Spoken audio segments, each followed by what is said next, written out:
Guys, yung mga bunga ng aming mga sigarilyas dahil sa sobrang init, ayan nasisira, namamatay. Marami din kasing insekto. Tapos sa sobrang init, hindi na sila lumaki. Kunin na natin yung pwede pang pakinabangan. Tapos ayan, mangunguha din tayo ng bunga ng sitaw. Si Tres ay bumabalik na yung boses. Ayan, hindi na paos masyado. Isang linggo na si Tres na walang boses, guys. Kaya hindi makakanta. Naiingit na ako doon sa mga kumakanta. Kala mo naman kaganda-ganda ng boses, no? Sana all na lang.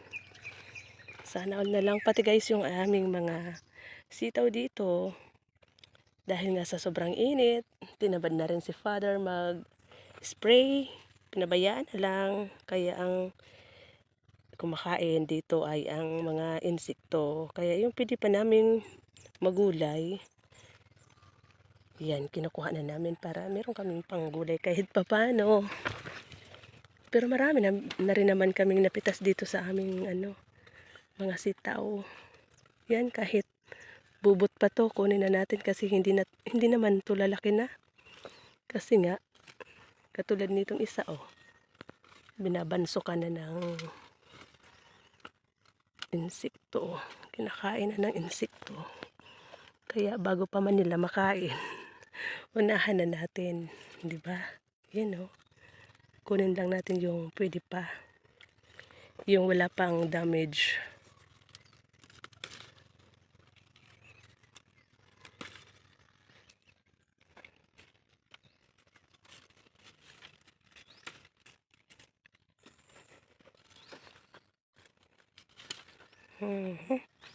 Saan yung lagay natin dyan, be? Yun.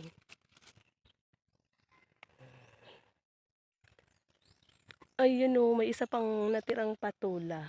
Ito guys yung patula na inayakan ko kasi nga hindi naman siya karamihan pero yung unang bunga, mga 10 ata yun na ganyan nakakalaki.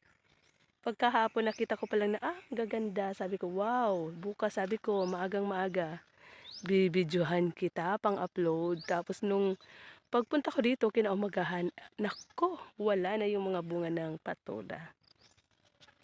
Inubos na, 'di ba? Ang galing nila mamitas. Hating gabi nila pinipitas yung mga Hating gabi sila nangungulimbat ba ng mga tanim. Di nga namin alam kung yan na okra na yan.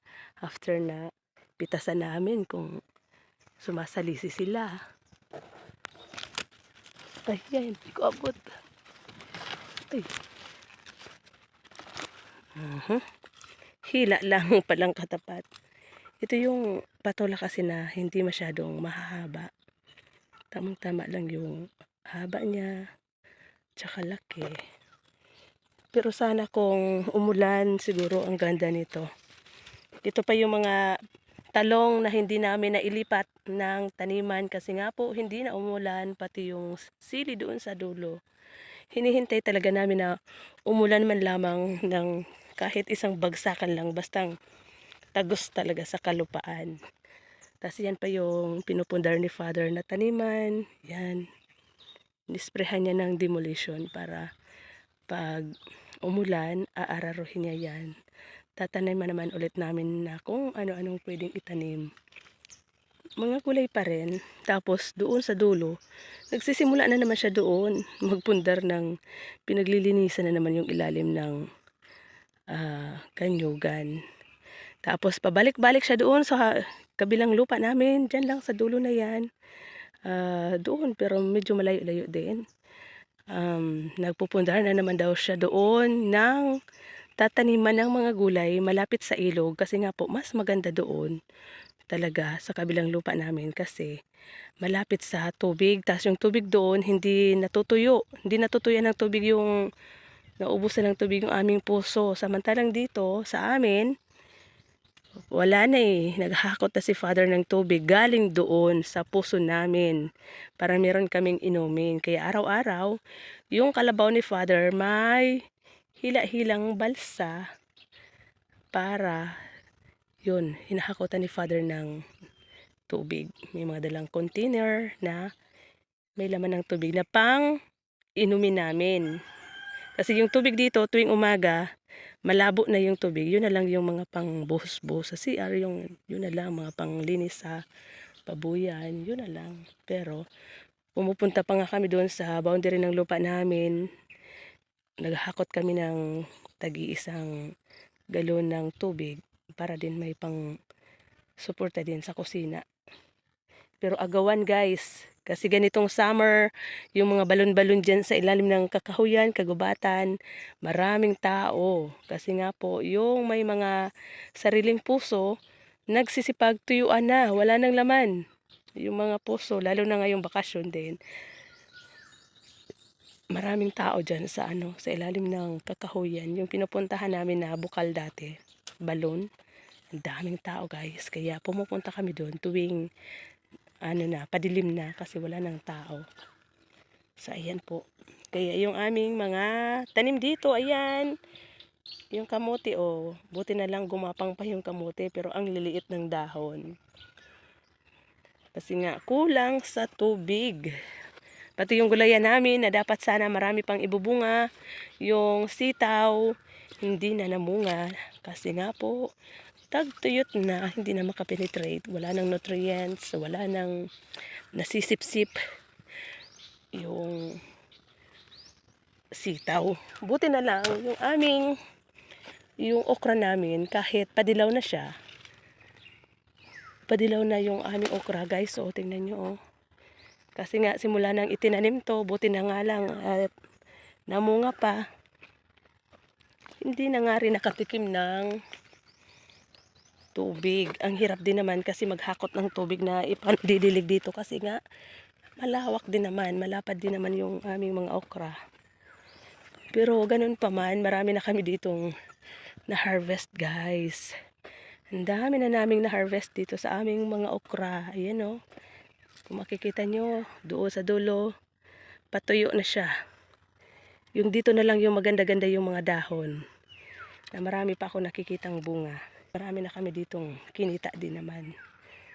Bawat ni Father, harvest dito ni Father, umabot ng 15 kilos. Ayan. Sa tagwa 100 yung kilo. Meron din naman si Father na 1.5. Pero ngayon daw, bumaba na yung gulay, presyo ng gulay. Nagbawas ng 10 pesos. 90 na lang. Not bad na. Kahit pa paano, meron pa rin naman. Ayan wala na sila guys ng wala nang i-harvest sa sunod na araw. Kasi nga, ayan, pa isa-isa na lang din yung bunga. Hindi na siya namumulaklak kasi nga tagtuyot na. Pero sana kung umulan man lang na isang bagsakan ng ulan, bigla tong magi-green. Magi-green yung kulay, tas mamumulaklak pa rin yan. Kasi nga yung okra, medyo matagal siya bago mamatay talaga. Yung okra at saka ang talong. Kaya dyan sana kami babawi sa kita sana sa okra at talong. Yung talong namin guys doon, medyo pinagtiyagaan talaga yung diligan ni Father. Medyo maganda-ganda. Sana nga lang, pag namunga na, marami kami ma-harvest. So yun ang abangan nyo guys. Pag yun ay namunga na yung aming mga talong doon. Pero bakit kaya yung mga tanim, kung titingnan nyo yung mga tanim na mga gulay, ayan nga diba? Patuyo na. Pero yung damo, ang ganda ng tubo ng damo, hindi man lang naninilaw, green na green, ang ganda ng tubo, diba? Grabe. Ang masamang damo talaga ay hindi namamatay kahit malakas yung init ng araw, diba? Diba? Green na green pa rin yung ilalim ng kanyugan.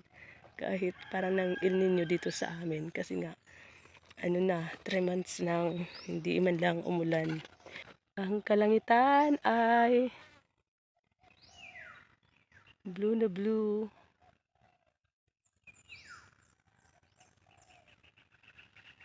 Ayan. Habang si Tres pala ay nagdadaldal yung aking pamangkin na si Prinso TV. yung batang maliit noon na ginawan ko ng channel, oh. Tingnan nyo guys, oh, padalaga na siya. Tapos biglang nawala yung channel niya kasi nga nag-live siya na panay kanta niya. Bawal talaga pala yung mag-isa lang yung bata sa live, 'di ba?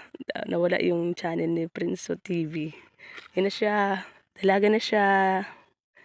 Ang dami niya nang nakuha habang nagdadaldal si tita dito sa gulayan. Ayan, thank you so much for watching. May pang ano na kami, adobong sitaw. Bye.